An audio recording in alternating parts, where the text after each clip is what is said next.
Welcome, everyone.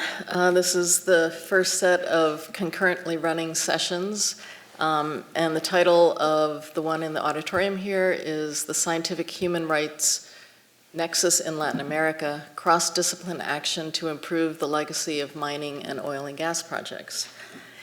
The way this is going to work is we're going to have a panel here for the whole time. We're going to have three related presentations from two organizations, AIDA and eTech International, and then we're going to have a case study discussion from eLaw. We're not sure if the last person is going to show up, so we have lots of time to lengthen the talks if we want to, and for questions. And if anyone has heard whether the last speaker is going to show up on the case studies, please let us know. Okay, I'd like to just say a little bit about the two organizations that will be presenting in the first part of this. The first one is AIDA, which in English stands for the Inter-American Association for the Defense of the Environment. AIDA is a nonprofit organization that was formed a pretty long time ago, 1998, and they work regionally, primarily in Latin America. The organization is composed of a team and a board, the vast majority of whom live and work in Latin America. They're working on issues related to protection of freshwater resources, human rights, marine ecosystems, climate change, and the protection of environmental defenders. They're also working recently on identifying and building scientific expertise in the Global South. AIDA uses a combination of law and science and technical support in combination with communication campaigns to achieve their goals. As you can see on the map, they have a lot of locations where they're working, where their members working. The dark blue circles are where they have offices in San Francisco, Mexico City, and Bogota. And the other locations in light blue are where there's at least one AIDA member working. The organization has co-directors, Astrid Puentes, who is in Mexico City, and Anna Cedarstav, who is in San Francisco in the United States. eTech International is also a nonprofit organization that was incorporated in Santa Fe, New Mexico in 2003. I'm the chief scientist for eTech International. And we have expertise in hydrogeology, environmental geochemistry, aquatic toxicology, energy and environmental engineering, human rights, and traditional ecological knowledge. So we're kind of pretty heavy on the science. We like to think of ourselves as small but mighty.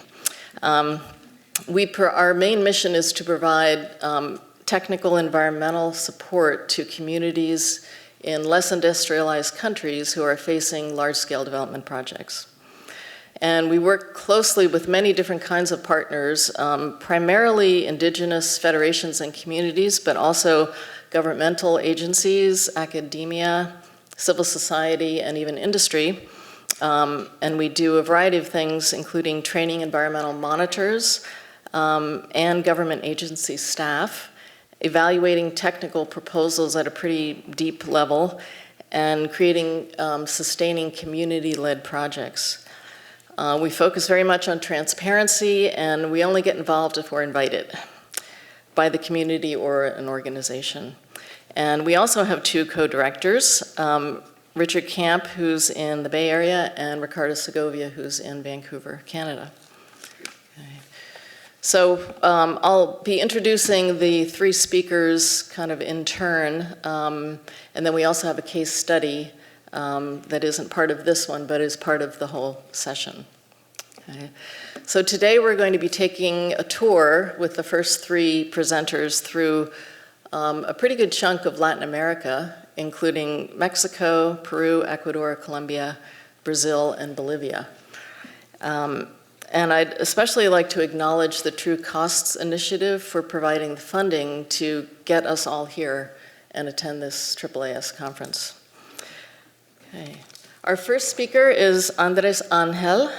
Andres is a geologist with a master's degree from the University of Potsdam in Germany in public policy with a focus on geogovernance. And I asked him what that was right before this, and he said it's what a concept is, the application of science to public policy, especially for issues related to earth science. He is scientific advisor for the freshwater program at AIDA, and he works from Bogota, Colombia. He's been a researcher and a consultant for public institutions, grassroots communities, and nonprofit organizations.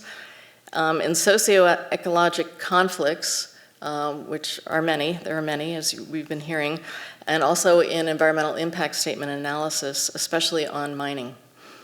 He's also worked in environmental control for the Colombian public sector. So, Andres. Thank you very much, Anne. Thank you very much, AAAS, for having us here, and especially TCI. So I'll be talking about a little bit about mining contamination in Latin America and the work that we do and the strategies that we use in order to do this work. First of all, we have like 4 main points. The first point would be to make science available to communities. So talking with the communities and explaining what certain things mean in science, it's really important for them because they don't have the formal education required in order to talk in the same languages that the governments talk. So it's really important that we convey the message to these people and we make them understand in Western terms why their struggles are important. And we do this by doing a series of webinars that are called The True Cost of Mining, in which we talk about community monitoring, we talk about specific cases like Orinoco's mining arc, for example. We talk about if it's possible to predict water quality in the long term in the mining industry.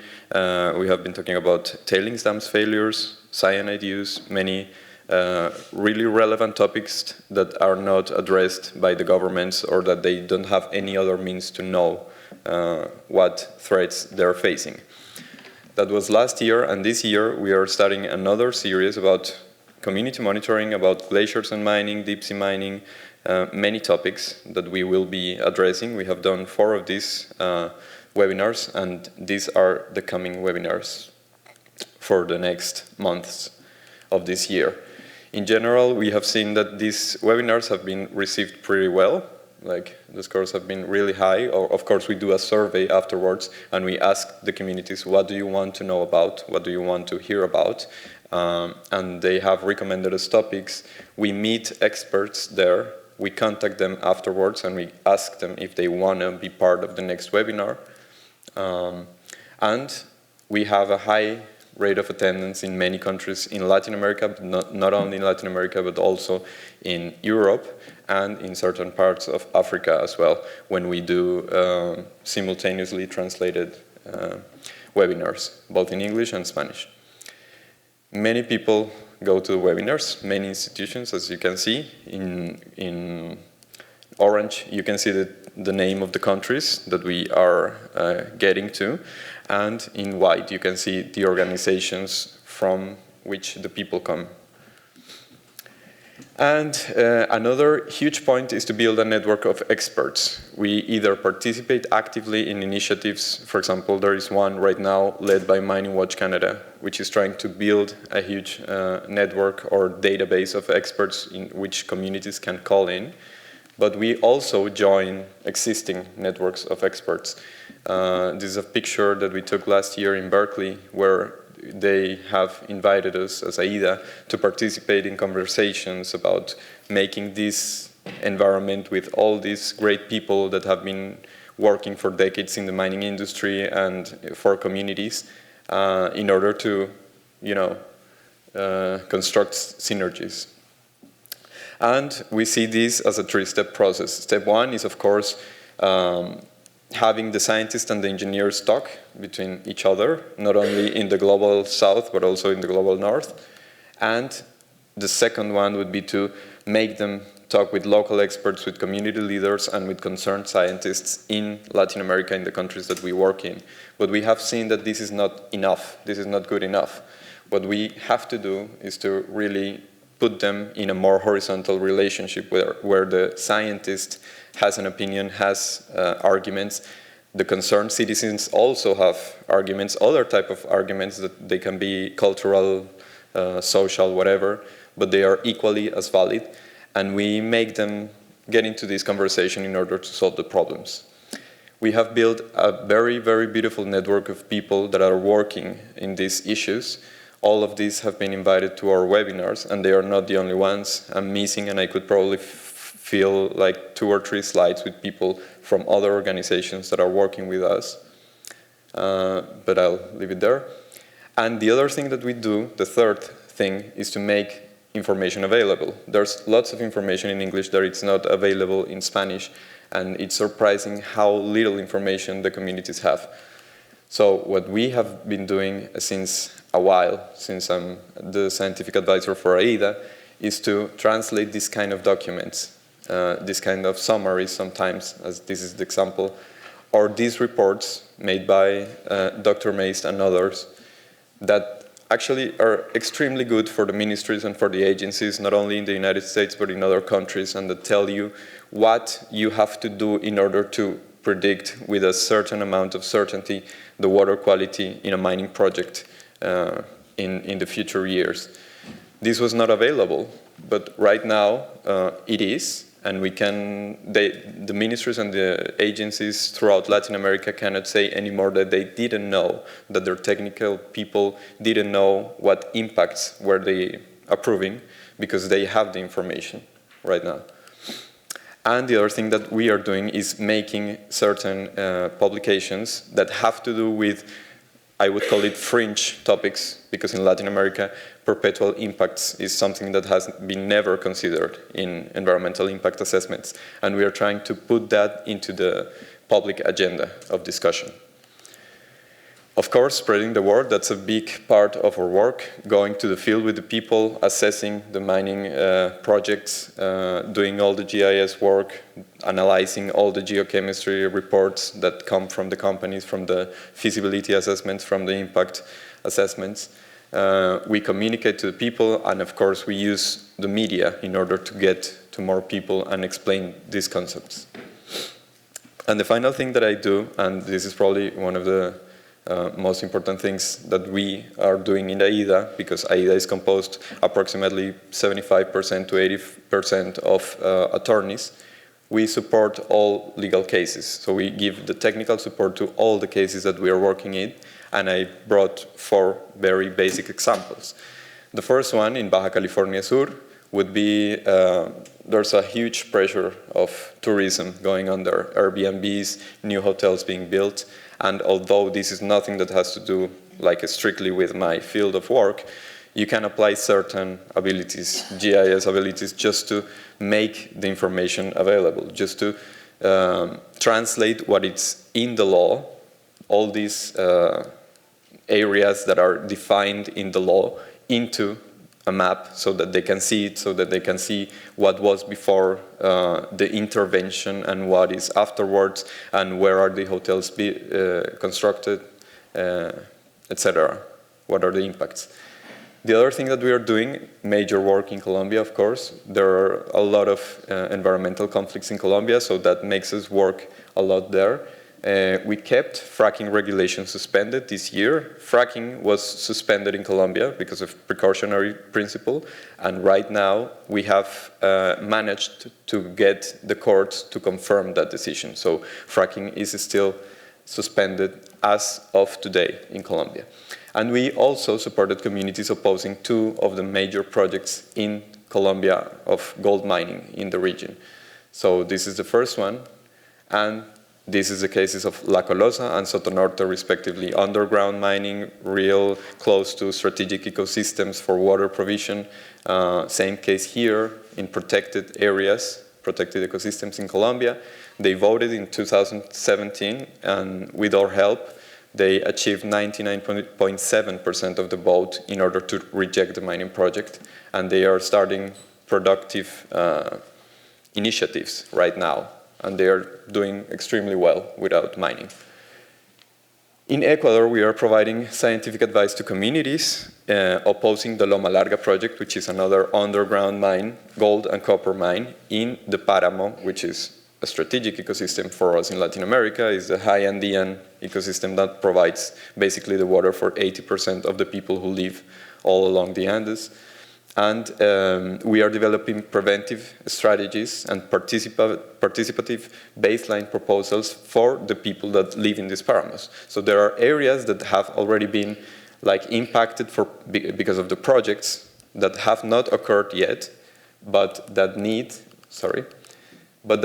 the scientific input to analyze them. But there are other areas which are pristine areas where only exploration has been taking place since 3 or 4 decades, and we are talking to the community and just saying, hey guys, you need independent data. You need to start monitoring your own rivers. You start to do sampling of water quality in those rivers before the mining company comes, because you don't know how good their input is going to be.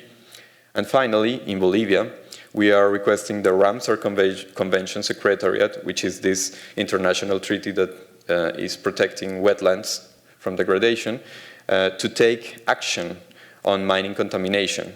You know, in the high plains of Bolivia, there's a lot of mining, both artisanal, small scale, and middle scale, and large scale, but very, very poorly technical mining. This, I would hardly call this a river. It's not that anymore. Very polluted areas. People live in these conditions. Actually, this is a mine in Bolivia. So just so you take a look of what we are dealing with here. And all of this sludge, all of these sediments that come from the mine, all of these tailings that go straight to the rivers, end up in ecosystems like this. This is where all the mining sludge gets in. And what they are doing is just changing the morphology so radically and so drastically that actually the water is disappearing from these lakes.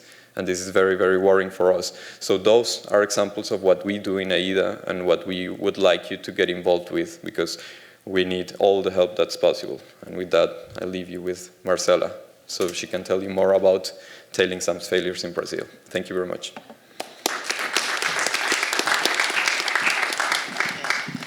Thank you, Andres.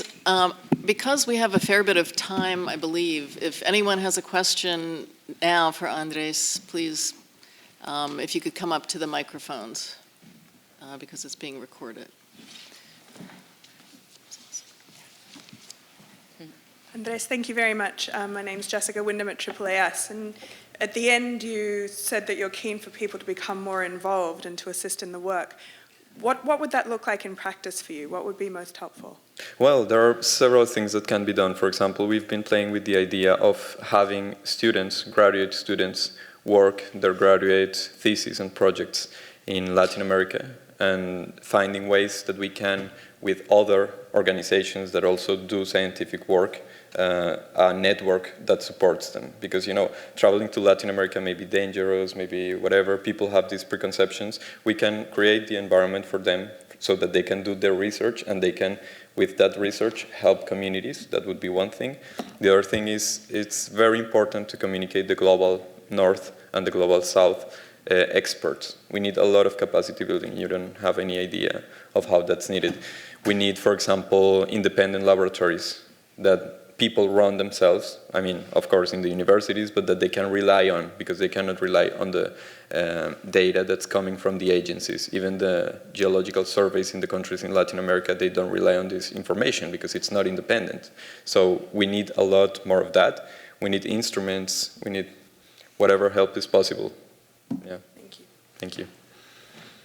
Hi, Andres. Hi.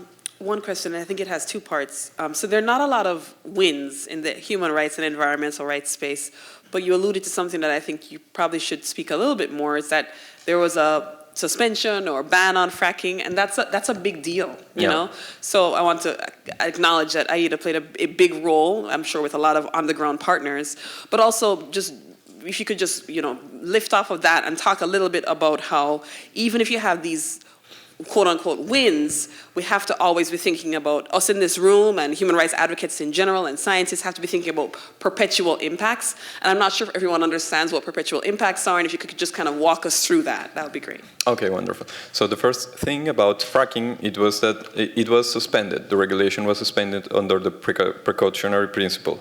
But companies, oil companies like Ecuador, which is our national oil company, were demanding this ruling by the court. So what we did is what we kept going to the hearings and asking the technical people the questions directly. It was painstaking. I have no patience for legal processes, I have realized as a scientist. But it was painstaking. It was like you had to design every question for us to demonstrate that they couldn't remediate things and that they were going to cause actually a perpetual impact. It was something like that. The question of the attorney that was taking the case.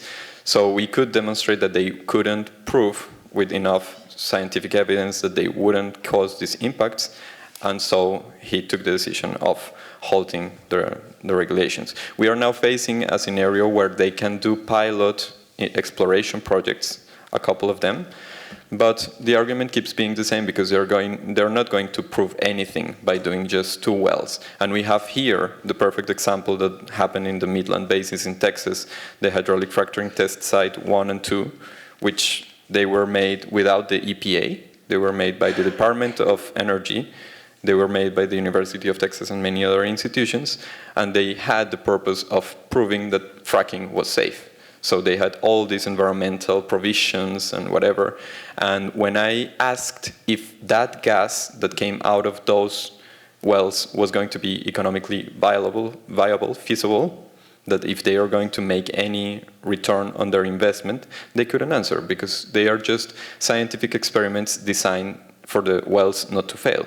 But that doesn't answer the perpetual impacts, and there I'm going with your second question. Basically, in the United States, since many years, many decades, you guys know that there are perpetual impacts. They are not short-term, they are not medium-term, they are not long-term, they will be here forever. Forever, meaning that they surpass the capacity of the institutions that we as humans have created in order to mitigate or remediate these things. They cannot be remediated most of the time, but they can't also be mitigated because they last for centuries or millennia, more than the United States of America, more than my own country. So there is no way that you can assure that they will be treated. When you do a tailings dam, when you exploit certain type of deposits and they have certain geochemical characteristics, you're going to be faced with perpetual water treatment. There are no financial provisions in Latin America for that, and that's why we decided to introduce the concept in what I think is the first Spanish written document about just perpetual impacts.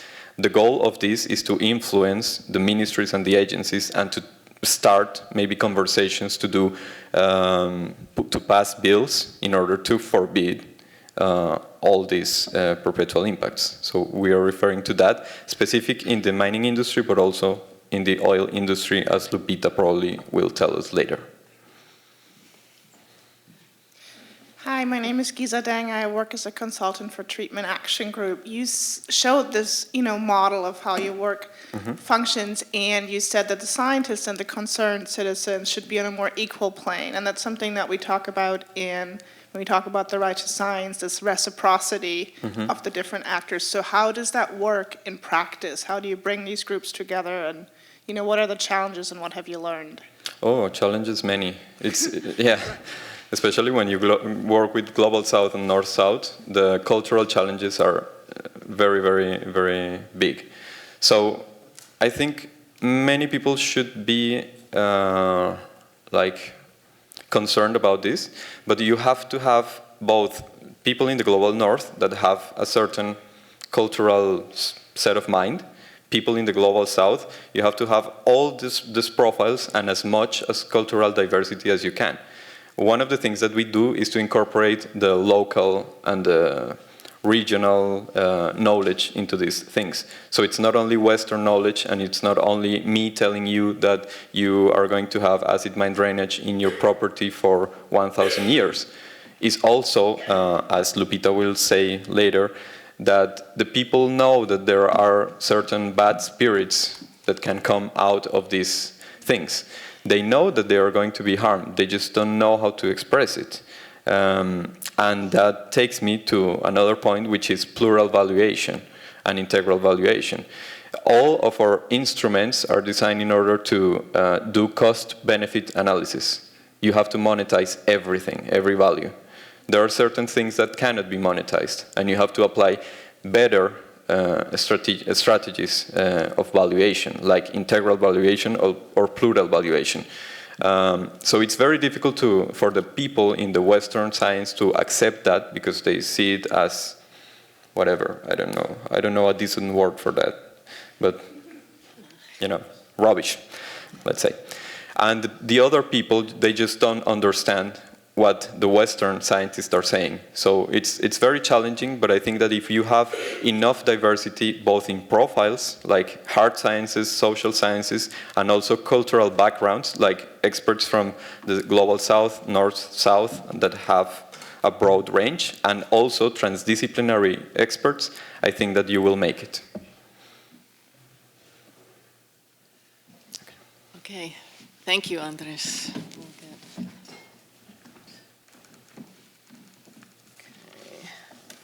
Our next speaker is also from AIDA.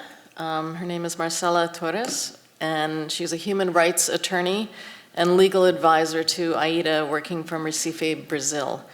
Marcela has an LLM in human rights from the University of Notre Dame in the United States, and she's well-versed in the practice of human rights law, especially economic, social, and cultural rights. She has worked for the Inter-American Court on Human Rights and is the main attorney working on the Belamonte hydroelectric dam case with the Inter-American Commission on Human Rights. So, Marcela.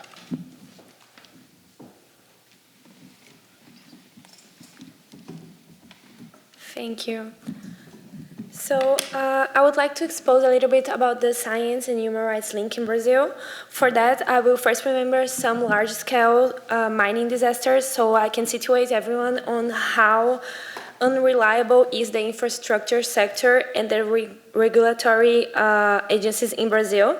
And then I will explain that although we need new technologies for monitoring projects and finding human rights violations, President Bolsonaro government is sponsoring several policy and regulations rollbacks that affect science development and environmental protection. At the end, I really hope that I make a strong point on how we could avoid several human rights violations and environmental disasters by guaranteeing access to science and advances in technology. So Mariana is the municipality that was destroyed by São Marcos Dam of Fundão in 2015. With the breakage of the dam, a total volume of 62 million cubic meters of tailings flowed through the municipality to the river and then to the ocean. 19 people died, and 382 families, 362 families were left homeless. Rio Doce, is that the river, whose watershed covers 230 municipalities in 2 states, was severely affected. And environmentalists consider that the effect on the tailings at the sea will continue for at least 100 years. Many legislative measures were taken so that a new environmental crime would not occur. However, these initiatives were still in voting process when Brumadinho Dam broke in the beginning of this year in January. In the case of Brumadinho, 12.7 million cubic meters of tailings with an estimated speed of 70 kilometers per hour swept the entire local community, leaving 250 people dead. After the rupture and leakage, the tailings began to move at the speed of 1 kilometer per hour, covering streams and destroying forests. Then it arrived at the Paraopeba River, a tributary of the São Francisco River, that is one of the most important rivers of Brazil and reaches 5 states. The São Francisco River is now polluted with iron, chromium, copper, and manganese. This is the last disaster that we had in Brazil. It occurred in October 1st. Another tell them broke, leaving the community of Brejal isolated and without power supply and telephone access.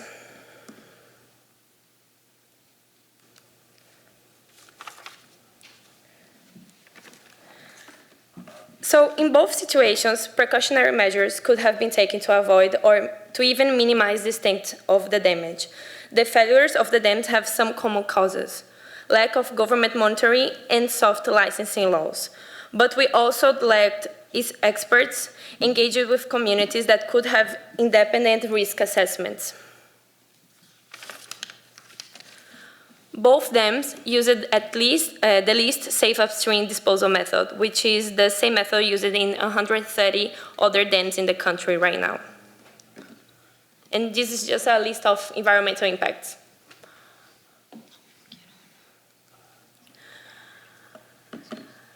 It's essential that communities have independent oversight programs for conducting risk assessments, analyzing environmental and social impacts, and formulating alternative proposals.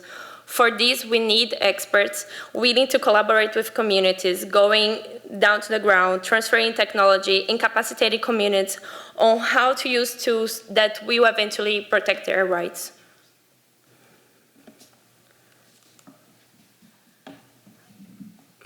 Sorry. So, although everything that I just showed you sounds bad and we have had a lot of tragedies in Brazil, we are now facing a different perspective.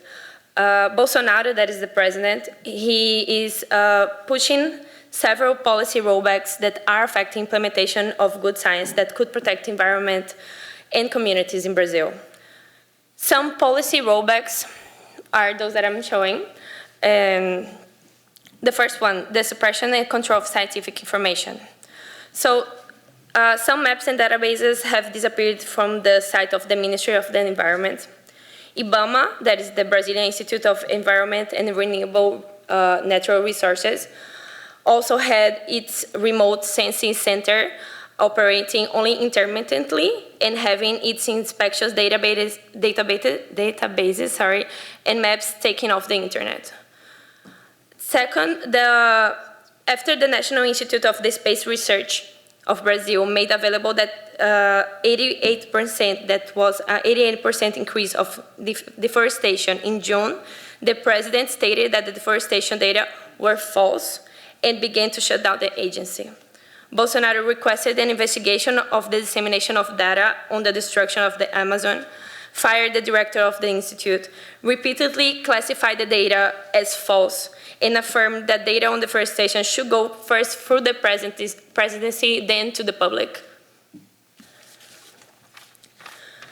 Those offensives have been accompanied by cuts in scientific fundings. In March, the Brazilian government announced a 42% freeze on the budget of the Ministry of Science and Communication, and also attacked the two most important science and technological development agencies in Brazil, CAPES and CNPq, blocking 11,800 master's and PhD investigation scholarships until September, and threatening to merge both institutions. Finally, Bolsonaro also cut the budget of ICMBio and IBAMA, they are the only two environmental agencies that we have in Brazil, by 29% and 25%, and they are seriously understaffed. Those are some policy rollbacks. These are some regulatory rollbacks that are also affecting. So before, IBAMA, the Federal Institute that I just explained, was responsible for the licensing of major projects. And today, those licenses can be dealt with the municipalities. That's a way of simplifying the process of licensing. And it's worth mentioning that the Brumadinho expansion that resulted in the breakage of the dam was a simplified licensing.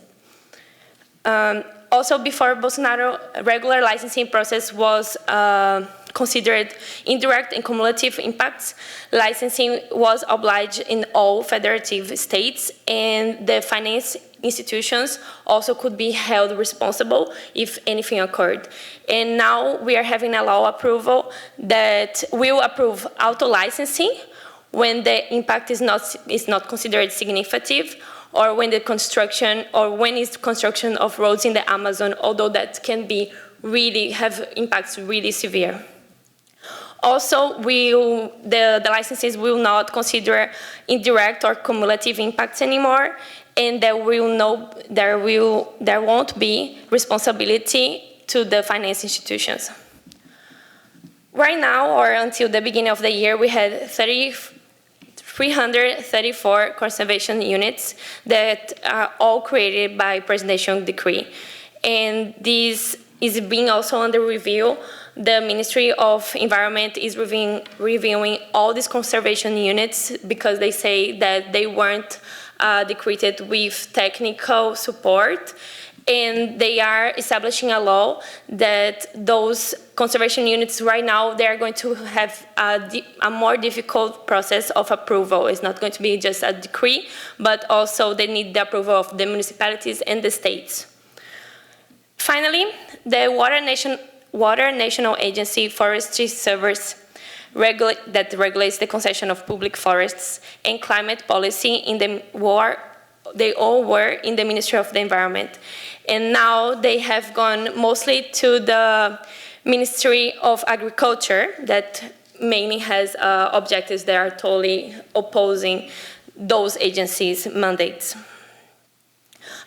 One extra is that this is news just this week. The government right now is going to propose a new law that will allow mining inside of indigenous lands that wasn't allowed in Brazil, and this is going to affect at least 30% of indigenous lands.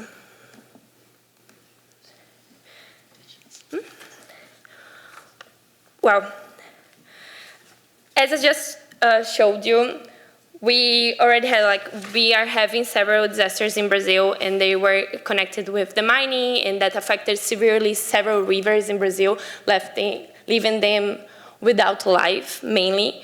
We also had the Amazon burning scandal, and I think everyone heard about it, and how slowly the government reacted to that, and often saying that we didn't have the resources or the technology to do it. And I just wanted to finish the presentation calling the attention for something that is happening right now in Brazil, that is the ocean pollution. We have been for 60 days now receiving waves of oil in the beaches. It has already affected 9 states, and the government is not reacting at all. People are catching, or better yet, removing the oil from the sand with their bare hands, exposing themselves, having health risks. And why are they doing that? Because this is the culture, the economic source, and all the way of living of several millions of Brazilians, actually. And the only excuse that the government is saying right now is that we don't have the protocols, we don't have the tools, we don't have the scientific background to act on that. And because of that, we are receiving the oil in the sand and just waiting to see what is going to happen with the ocean life and also with the communities.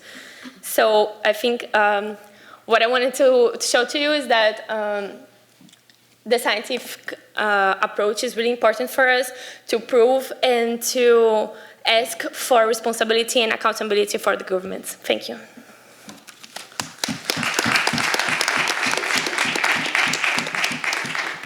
Thank you, Marcela. We have time for some questions on this presentation from Marcela. Sounds like conditions are rather dire in Brazil. Right up. And if you can say who you are before you ask the question, just so people have a sense. My name is Margaret Snowden. I'm a retired obstetrician gynecologist, and my son actually lived in Rio for quite some time. Who voted for him? Why is he the president? Well, I think Bolsonaro is part of this right-wing wave that is going through Latin America right now that responds a little bit about the insatisfaction of the middle class with the corruption and this idea that the states are not doing anything for us. So it's just who voted for him. Well, the elite, yes, because they have all the interest of exploring the Amazon more and having like fewer regulations in the environmental field. And why the rest of Brazil also elected him? Because of this insatisfaction with corruption that is so strong that people are just reacting and not really thinking through.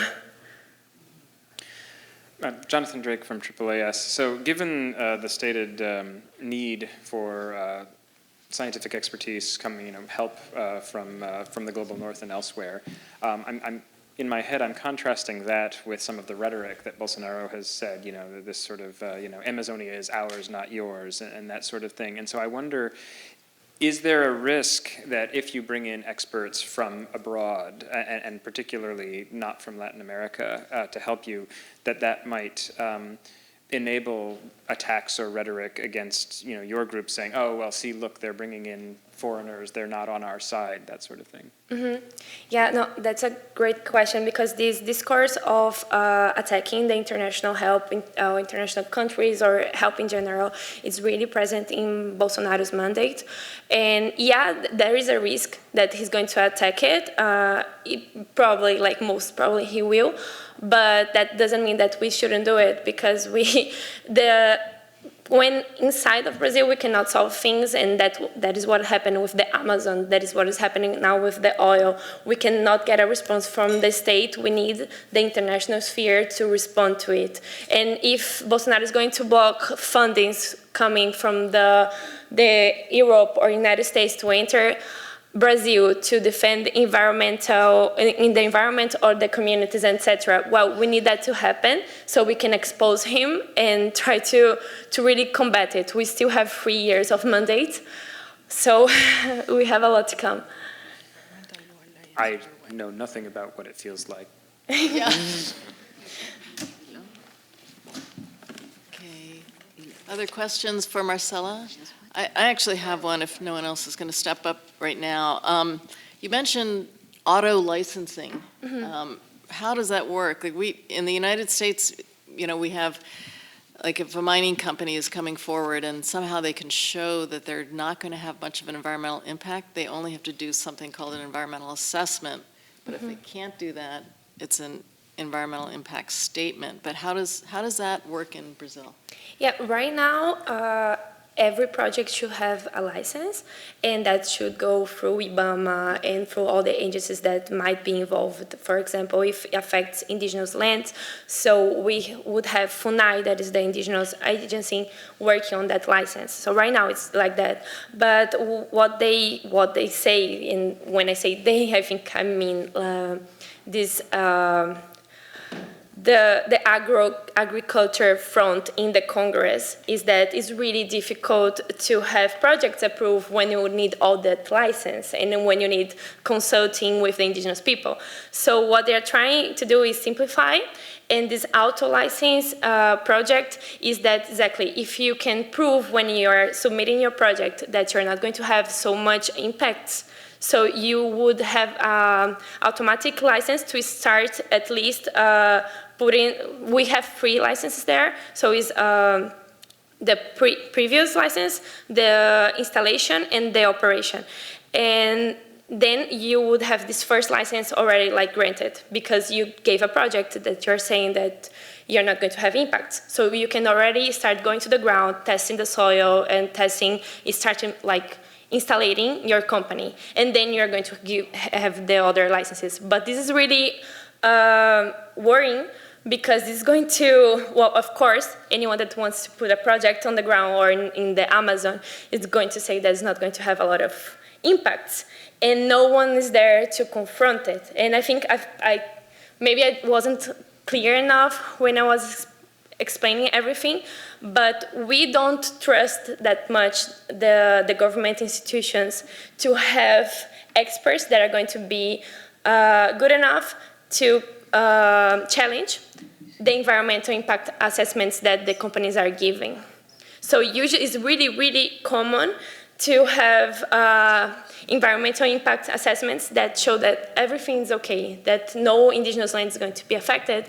But when the project is already in construction and operating, we see all these damages that were done, and we have always to work back forward. We have to see the damage that is being done, the people that were affected, and then trying to go for reparations. When we should be doing is seeing the project, saying, no, this is not okay. Experts really analyze this, and this is flawed, and trying to block the project in that stage. This is what happened really with Belo Monte hydro dam. That is one of the biggest hydro dams of the world. And we had 100, it was, I don't remember how many, but hundreds of pages of environmental impact assessment. And we didn't have anyone 10 years ago to challenge it. So the project went on, was constructed, is now operating, and we see that the river is not going to hold this, and the communities are going to be displaced. So I went further. Okay, thank you. Any other questions for Marcela? Right.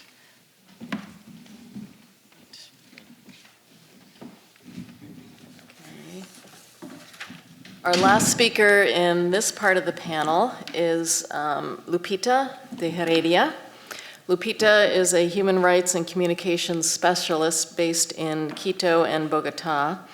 And her duties for ETEC have expanded recently from just Ecuador to the Amazon and Andes. So she's the Amazon Andes coordinator for ETEC International. She's a human rights advocate focusing on indigenous communities and has been the main liaison between stakeholders, academic institutions, and government agencies in the Amazon Basin. Her academic expertise is in human rights, and she was the main spokesperson for the Ecuadorian plaintiffs in the Texaco Chevron case, which she'll talk a little bit about.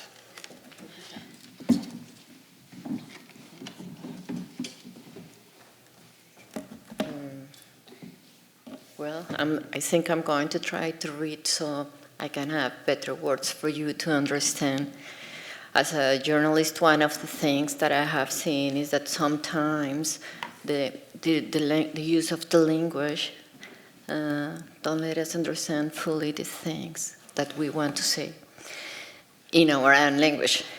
All right. Is here, right?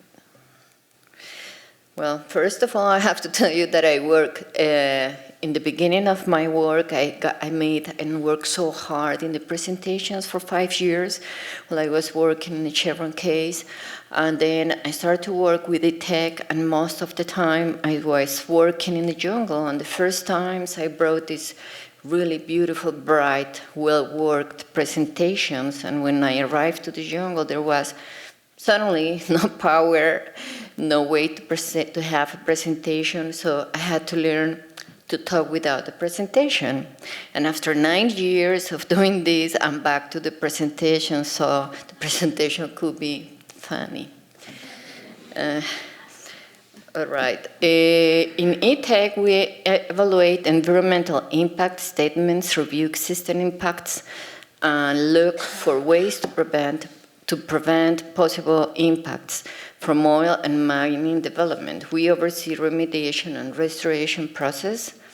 We train communities in environmental monitoring to defend human and environmental rights and to protect life, after all. Oil development started in the early 1960s in the Peruvian and Ecuadorian Amazon. The indigenous and local communities were never consulted before this started to develop. And they were surprised in Ecuador. I'm going to talk about Ecuador specifically. They didn't have roads or anything, and the indigenous were very isolated, and suddenly they started to see the helicopters bringing the big tubes to do and the big machines to do the wheels and to do to do the exploration.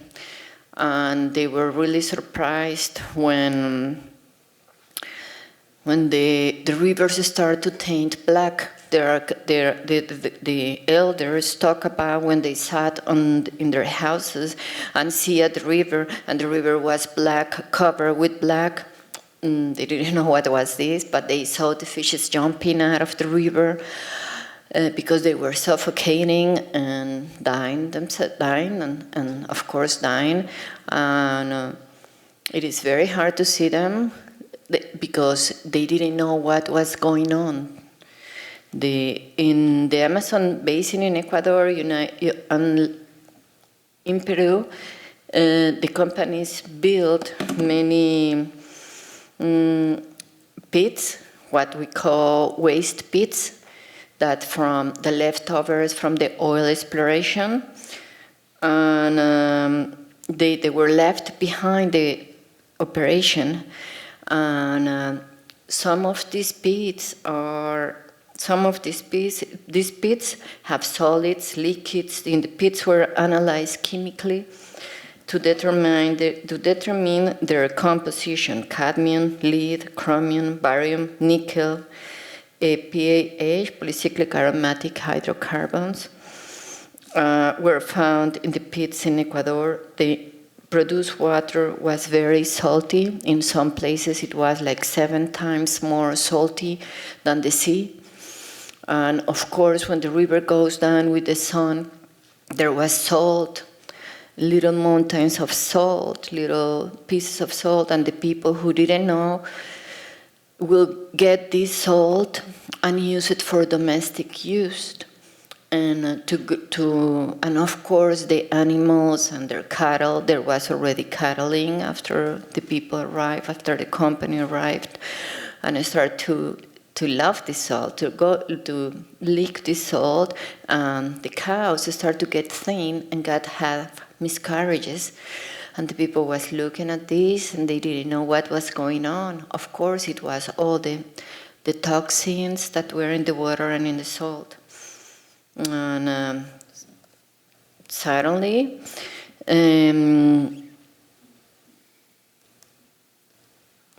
excuse me. And suddenly, the same started to happen with women. The same started to happen with indigenous. They start to get thinner, they start to feel sick and having the miscarriages. And we had a very, very bad problem there with health.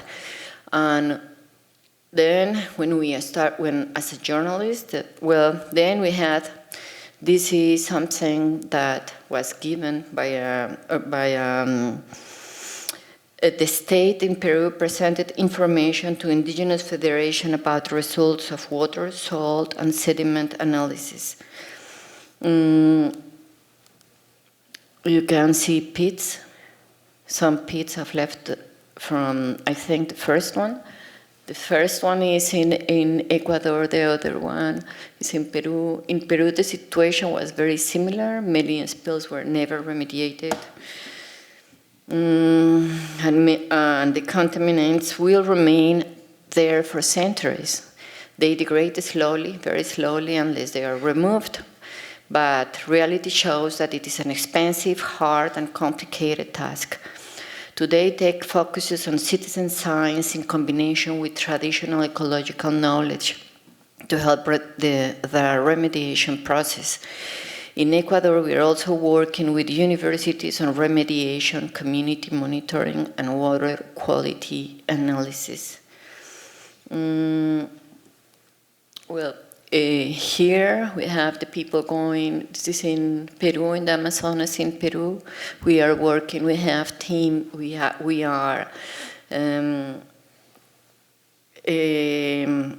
the contaminations from oil contamination have affected the lives and the social fabric of indigenous and campesino communities. Although they did not know why, they knew they were getting sick and believed it was linked to the oil field activities.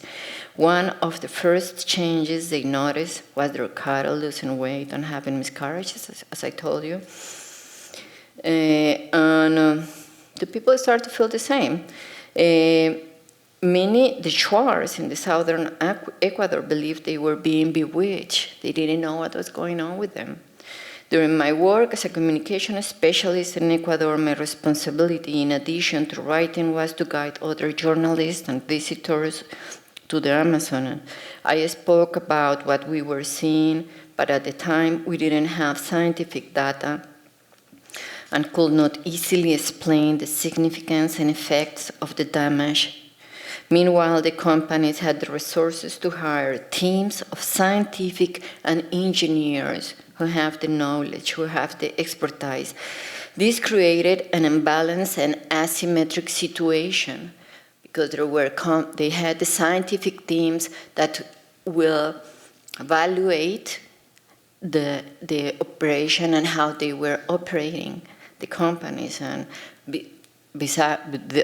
over there we have the indigenous, the communities that they just knew they were sick. They just knew they were losing their cattle. They just knew that before the company arrives, there were so many fishes in the sea, in the river, and now they only have like 3, 4, 5 varieties of fishes after they had like 18, 20 varieties of fish that they can eat. Well, fortunately, we had some independent scientists who came here to the Amazonas, and they were interested to study the area. Well, you see, this is a very skin little boys. This is very, very common. They don't know what they have. They didn't know. Now we know.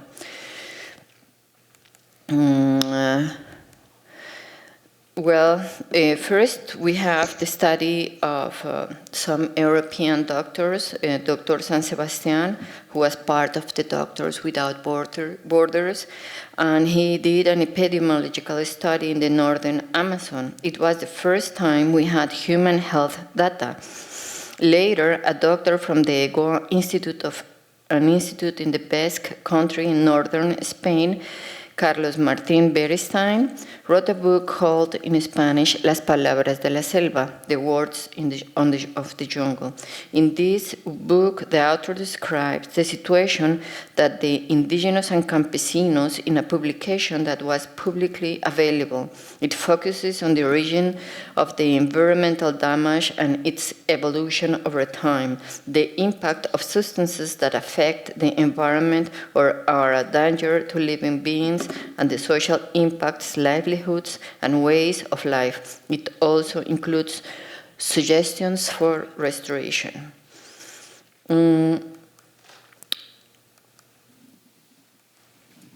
Having scientists working with and for the benefit of the people was a very interesting experience.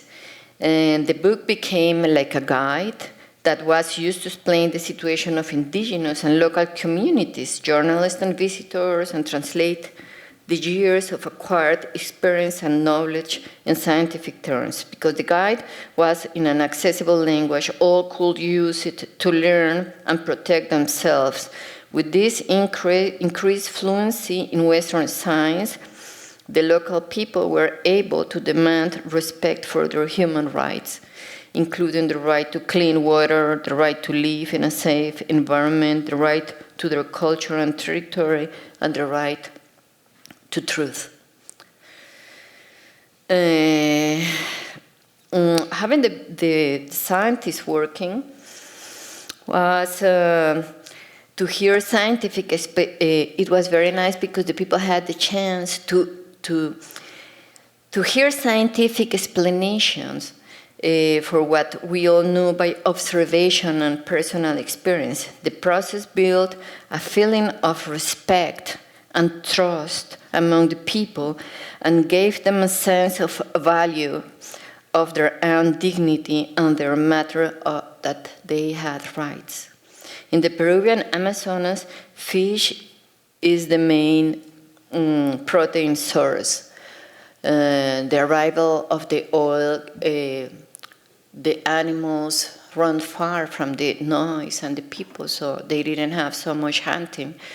And the fish became the main source of, anyway, they eat so much fish. well, this is a painting that that little boy did. Unfortunately, the oil spills occur no more often than ever because the oil pipelines are old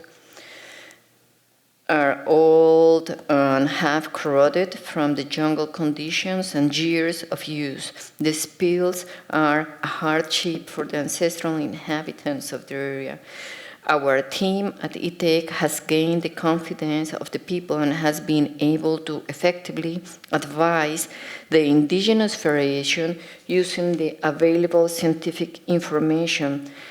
Since the government declared environmental and health emergency a few years ago, as Mechelu is going to talk about us later, today we are working with the Indigenous Federations in 4 watersheds of the development of remediation plans. She's going to give a more specific background of the situation in Loreto, in the Amazonas Basin, in the northern Peru. The frequent of ongoing oil spills also contribute to the problem.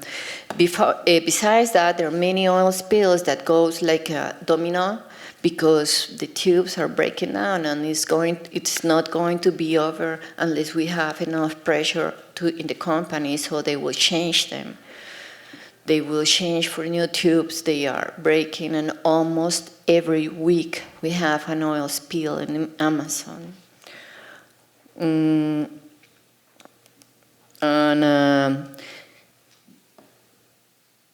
Excuse me. Well, we are working in Ecuador. We are working with these monitor teams that we have for indigenous. We have that little piranha there.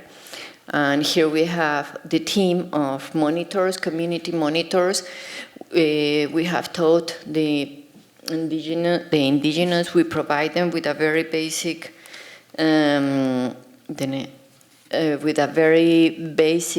necropsy equipment that they have learned to use.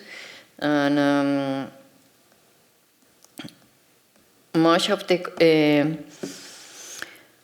that they have learned to use to determine in fishes the contamination, how they affect it, and to learn if they can eat this fish or not, if they should learn, if they should keep fishing in an area or not. Because when there are spills, in the beginning, the fish smell and taste, but with the time, the smell and the taste will go away, but many toxins will remain in the fish, and of course, in the people who eats them. Excuse me. Later, well, as I told you, ITEC provides monitors with basic equipment to perform the necropsy and other equipment to describe the water quality, such as dissolved oxygen, pH, and conductivity meters. And it's so nice to work with them because they have learned and they have become like authority in their communities. Some of them, like the leader of the community and the shaman, and then now we have the monitors. They became like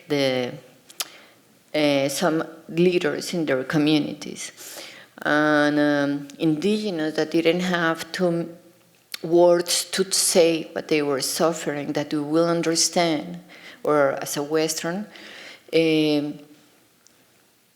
have now the words, they have the knowledge, they know that there is not a complaint, that there is not that they are not bewitched. But I'm going to talk now about the good and bad spirits. I'm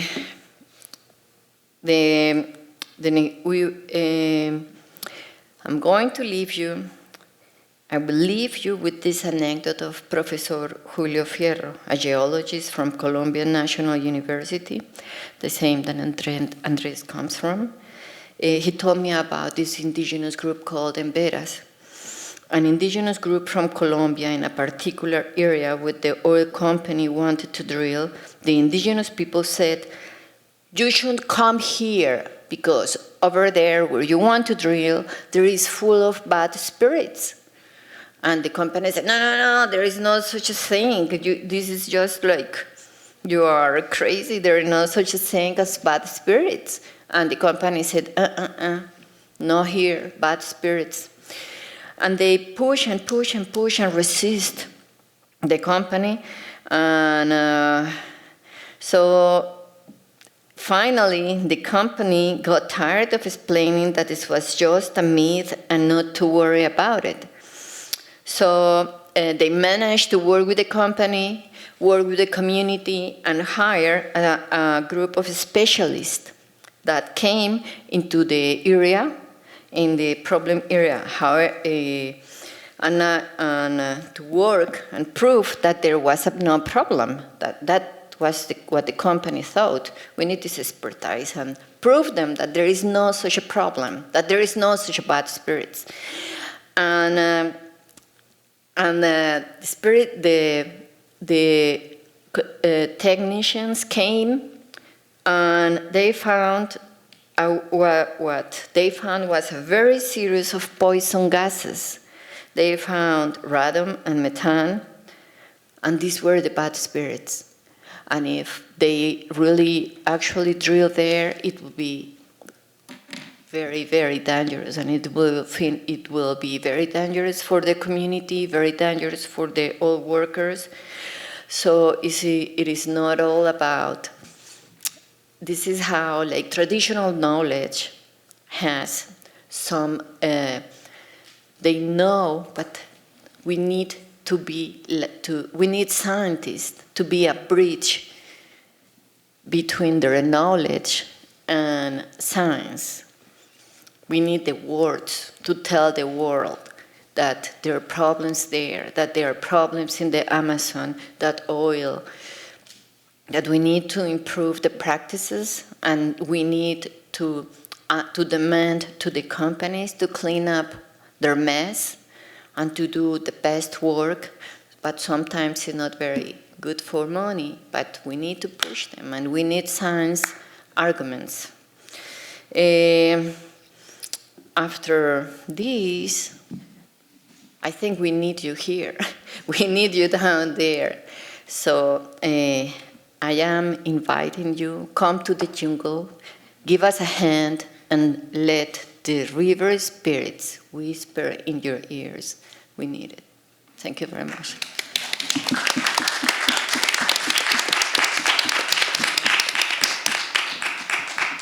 Thank you, Lupita. Do we have some questions for Lupita? We have a little time here. Please. Thank you. Thank you, Lupita. My name is John Dale, and I'm a sociologist of human rights and a professor at George Mason University. I enjoyed your discussion of, ETEC's focus on citizen science in combination with traditional ecological knowledge to help with the remediation process, and also the way you're sort of describing, I think, a bigger pattern of relationship between citizen science as a way of participating in the co-production of scientific knowledge on the one hand, and politics in terms of citizens using this empirical knowledge to shape policy and to participate in their own governance, to improve their natural environment and community health and well-being. But I'm wondering what happens when the government ignores the science they present or the myths they present, if they don't turn out to be in sync with each other, and what role then would ETEC play at that point? Do you have to draw a line where you say, well, we can only present as scientists, even though we know that our work is also importantly about shaping our ability to participate in our own governance? Mm-hmm. Well, what we have done in the past, it is something that we are learning. It's not something that is all settled, because it changes different governments bring different politics, different decisions, so we need to learn in the way how to act. Last 10 years in Ecuador, 2 years ago, we had this president called Correa, and in the beginning he was so open and everything, but after a while, with the Chinese, when the Chinese came and got most of the oil production and mining, and the mining, it got very a lot of repression and repression.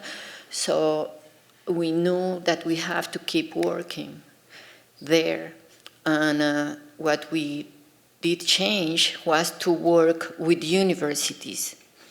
In this case, in this particular case, and capacitate, teach the students something different to do. Because when we go to talk with engineers, when we go to talk with geologists, they say, well, and what happened? You are against us because we need mining and we need oil production to work, to be able to work.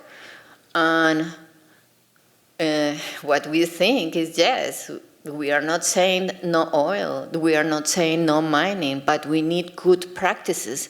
So we had the students and teach them community water quality, for example.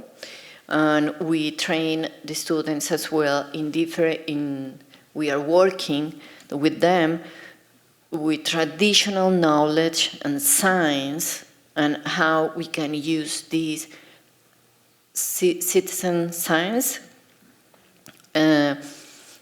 to improve, to make better integral reparation, to make it true to the students in the university. And that's what we did there in this special case. Now in Peru, what we are doing in Peru, we are acting as a bridge between the communities.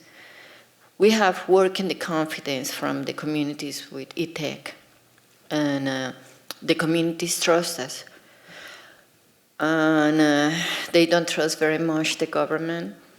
And what we are doing is we are accompanying them in the reparation process. We are accompanying the people who are making the studies to make the plan of reparation, of remediation, representing the communities, and with our wonderful team of monitors. And they want to do the remediation company comes here and they say, all right, let's go, let's see how contaminated is this area. And they just go a little lazy just in top, and our monitors say, you have to go at least 1 meter lower. And why aren't you measuring the HP, for example, and things like that? And that's how we work. That's what we are doing now. But it changes. It changes. We provide in Cordillera del Cóndor, a Shuar territory, where there is the biggest project the biggest mining open pit project of gold mining in Shuar territory. They they are building the biggest. ¿Cómo se dice? Tailings. ¿Ah? Tailings. Tailing. Okay. And that's it. We provide them information, and they use them to defend their rights. That's what we do. Thank you very much.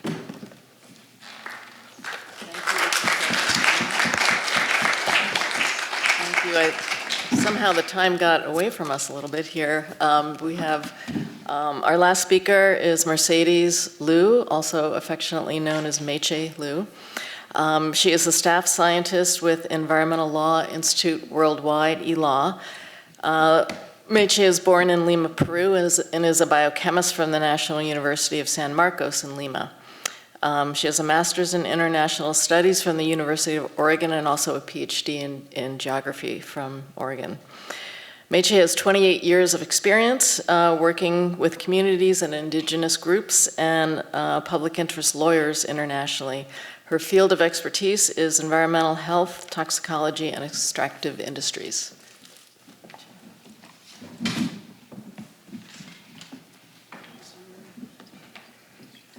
Thank you very much. Yeah, my presentation is not up here yet, but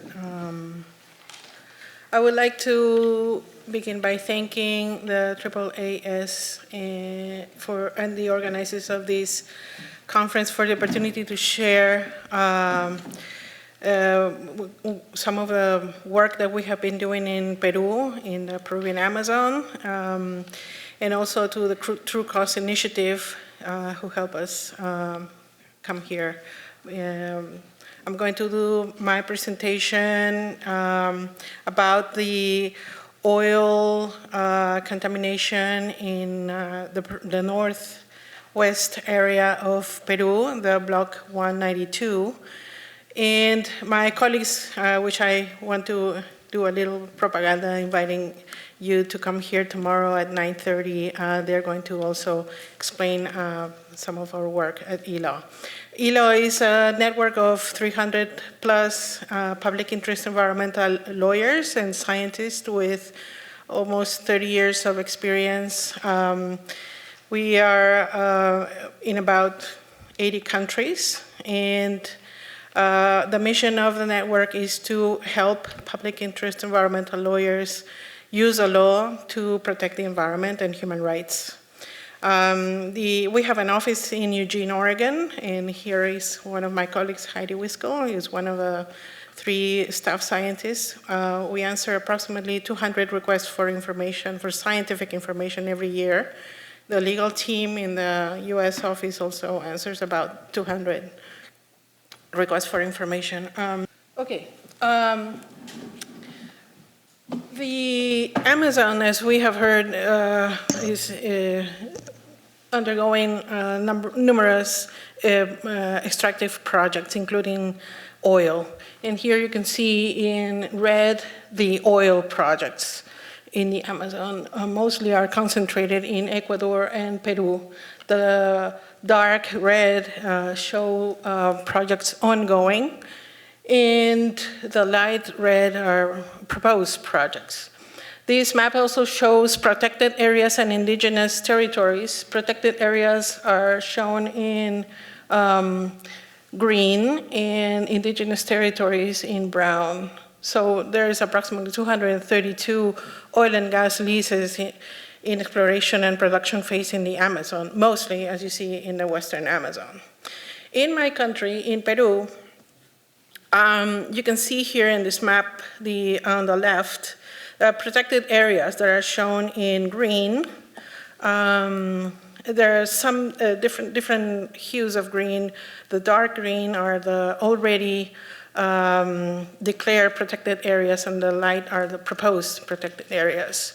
And the brown, in different hues on the left, show indigenous territories and communities.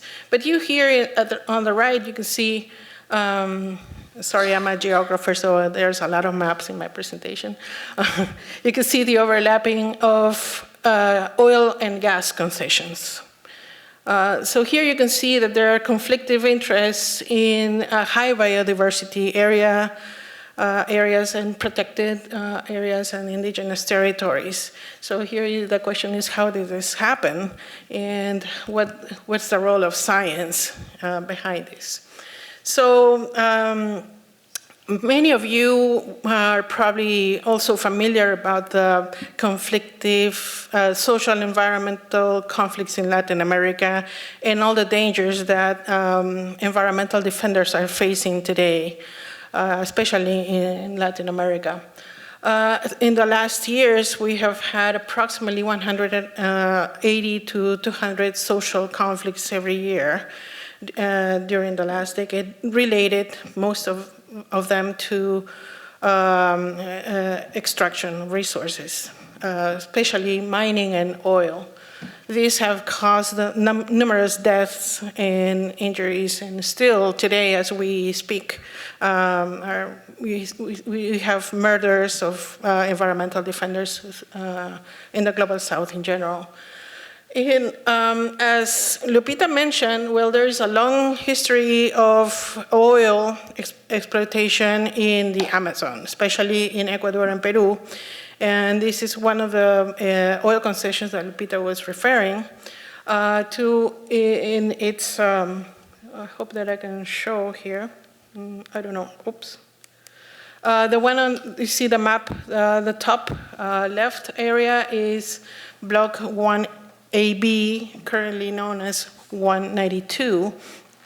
It's one of the oldest oil concessions in Peru, and it started in the 70s with the Occidental Petroleum company that started operating in this area without any environmental protection for decades. These pictures on the left show the discharge of produced water. When you drill oil, there is formation water coming out from the underground, and it depends on the age of the well, but you could have somewhere between 8 to 30 or 20 plus barrels of very salty water, very hot salty water coming out from the ground with the oil. And here you can see, I don't know if people in the back can see, but there's it's hot. So the water was for decades discharged with no treatment, and it was hot into the rivers. Of course, there were oil spills of the aging infrastructure and lack of environmental management.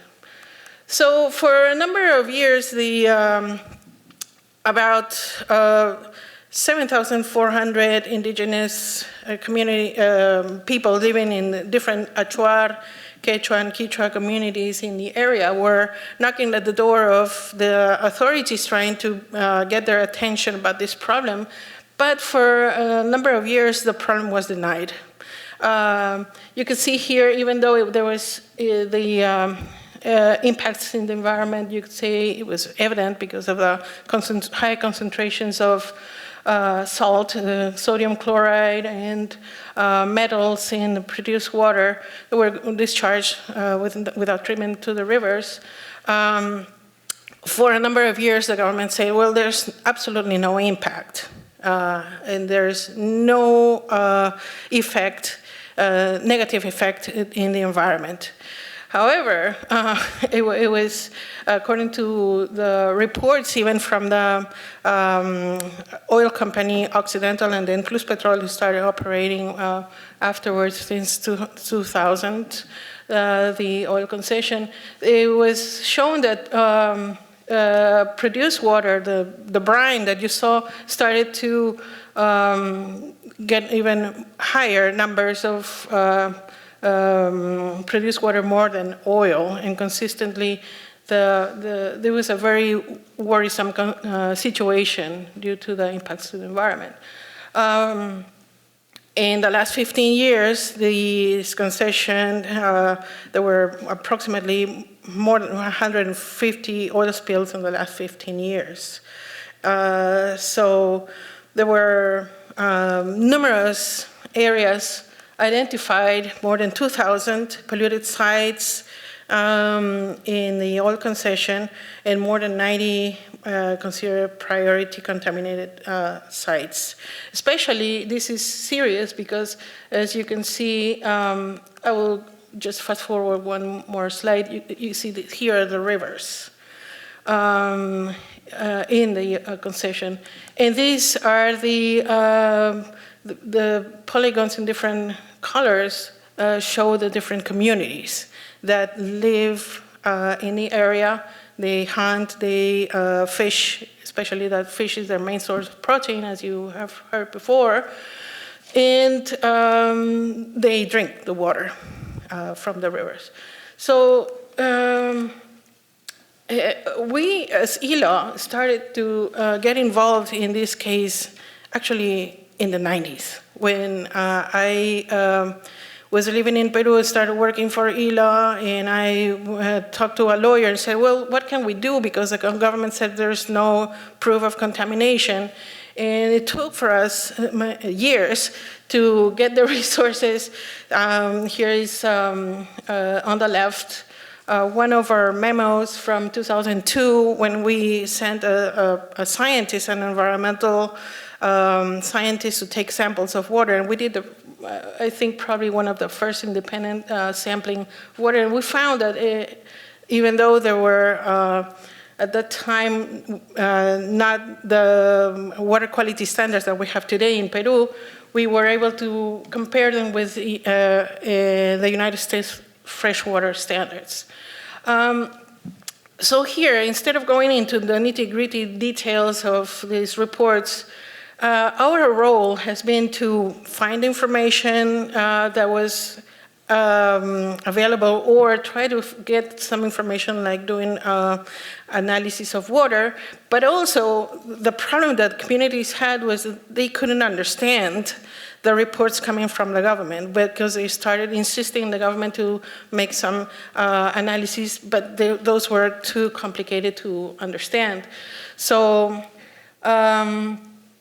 even though there were some reports from the government, the company still continued denying that there was contamination. So there were two versions. There is contamination and there is no contamination.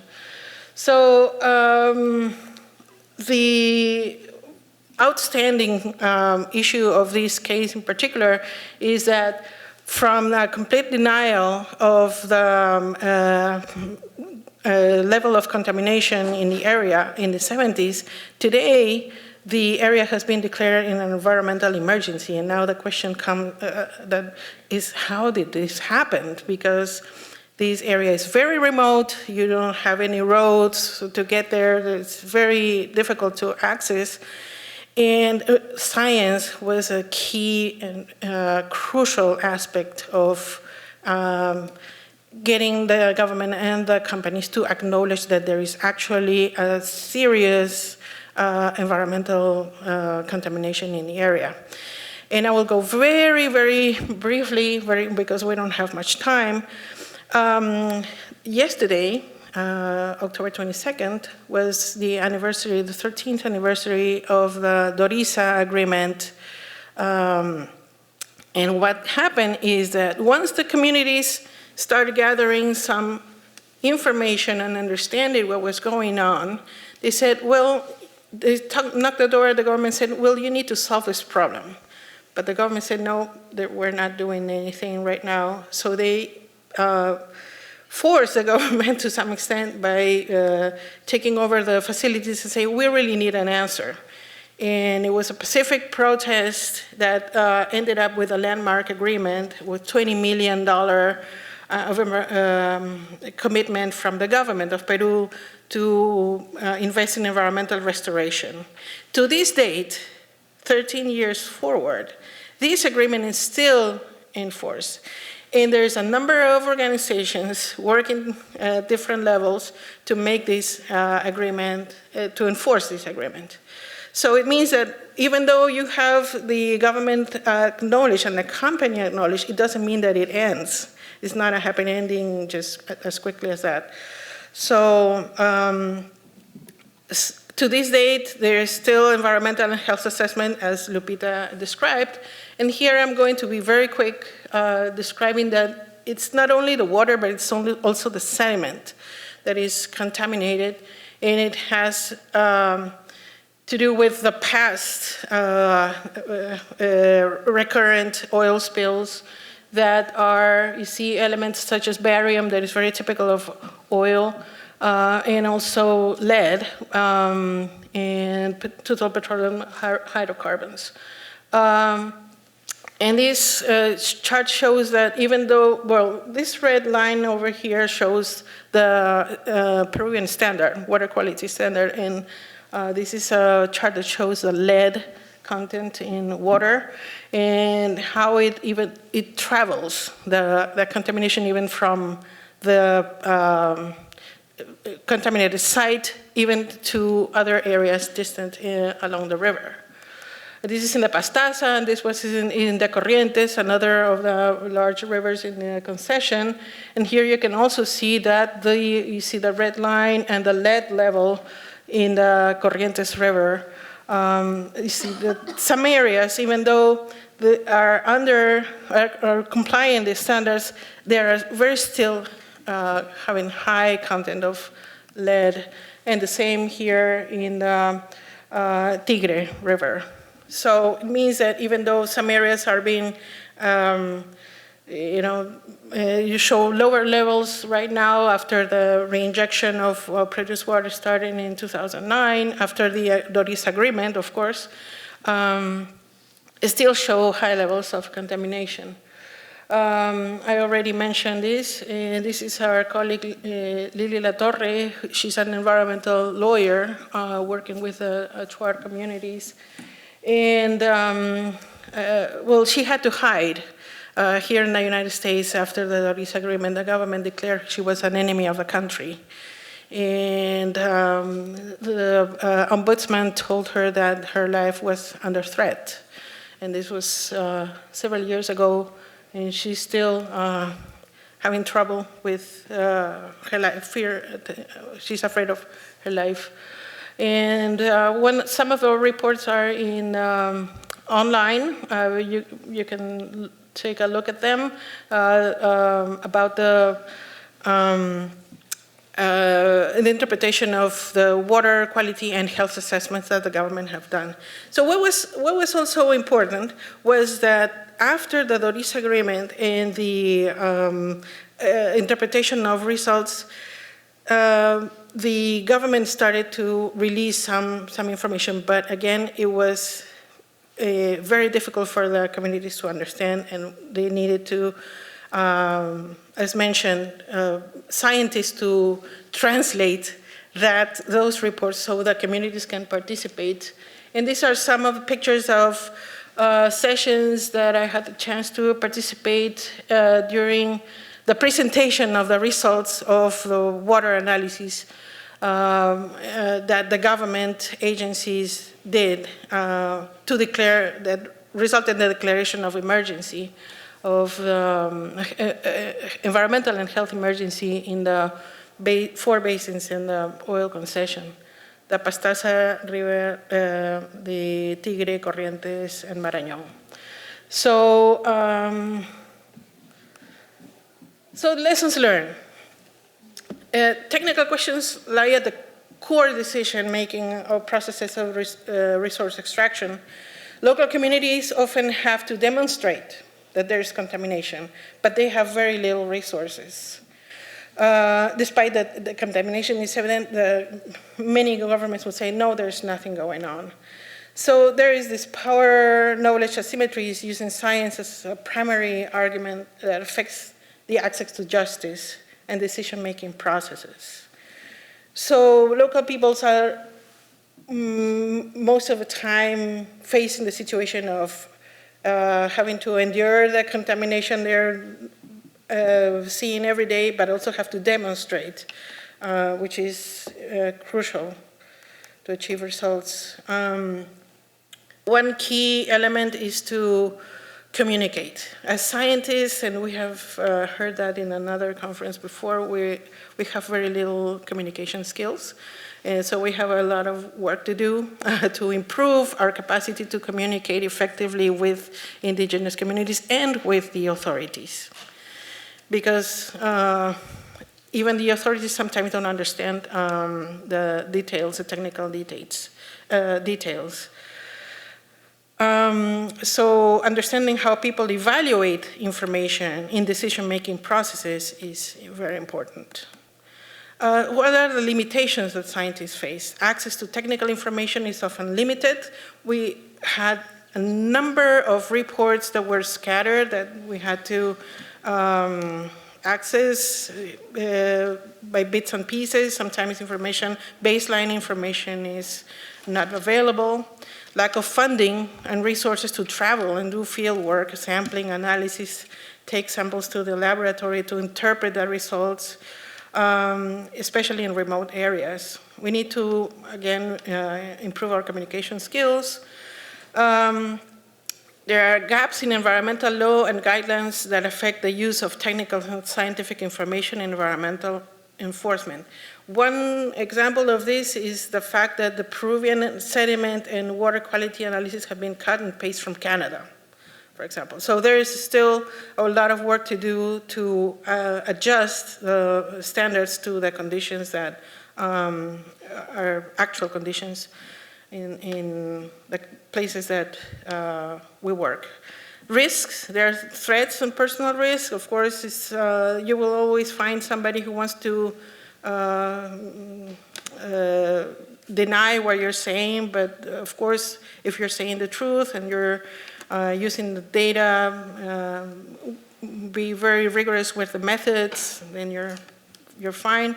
So also the fear of being criticized as activists versus objective scientists. So that's another issue. And of course, if trying to keep very clear methods and use the data rigorously will prevent criticisms against our work.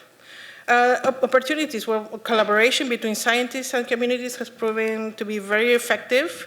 In the case of monitoring, for example, training the community members as monitors to monitor the environment is very productive and effective, and webinars as well, or the training, the community workshops that we as ELO do whenever we have the resources is very productive.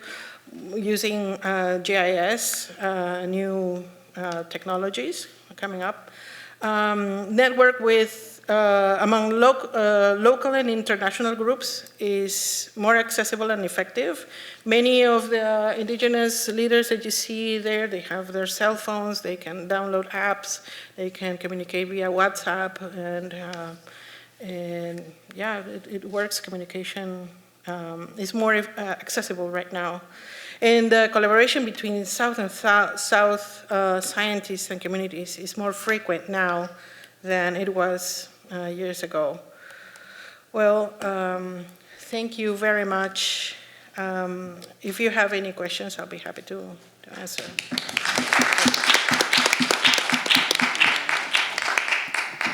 Well, we've obviously run over, but anyone who wants to stay, and please step up and ask a question. This is a question probably for all of you. It sounds like there are two groups of scientists. There are the scientists who are heroes, who are helping indigenous people and taking care of the environment, but then there are also the scientists who are hired by the companies, who are the extractive companies, and obviously they have more money, and so they probably have more influence on the governments. What is the relationship between the scientists on these two groups of scientists? How does that sort itself out? Go ahead, just anybody. Yeah. Hello.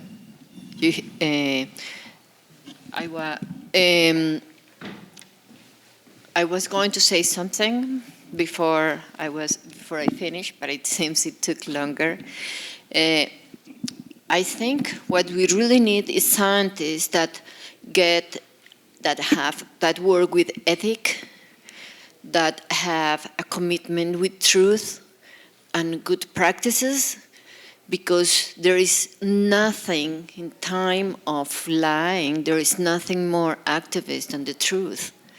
Because if scientists marry, if scientists have a real commitment with truth, with ethic, it will be unbearable. It will be strong enough. Sometimes we are good friends. It has happened to me when I have been in meetings like this one, where we have found that the agency says, would you like to meet with our scientists so we can discuss which are the best ways to sample or the analytical methods, etc. sometimes we're enemies. So sometimes we're sitting in the different, so it depends on the situation. But we're seeing right now that it's getting more difficult for the government to deny when there's a problem when you have the data. They say, well, this is what we have, and these are the methods, so let's discuss. And they really get nervous sometimes when you show that you know what you're doing. So, and sometimes they're very open, and they would like to talk with you, and yeah, very constructive. One of the things we're trying to do, all the organizations represented up here, is to provide scientific information and assistance at the same level or higher than the agencies and industry. And we don't think that's very hard, but it's something that hasn't really happened a lot in the past. And Meche is right, we do have friends who are working as scientists for industry, and they're not all of a certain stripe, okay? But we need to work together as best we can, and one thing that ETech tries to do is find scientists in those organizations working for industry who are willing to talk to us, because you're right, there's a lot of money on the other side, there's a lot more information, and we need to kind of get access to that and work together. But so it's an ongoing challenge. Okay, maybe I should wrap it up because I believe we have to move on to lunch probably.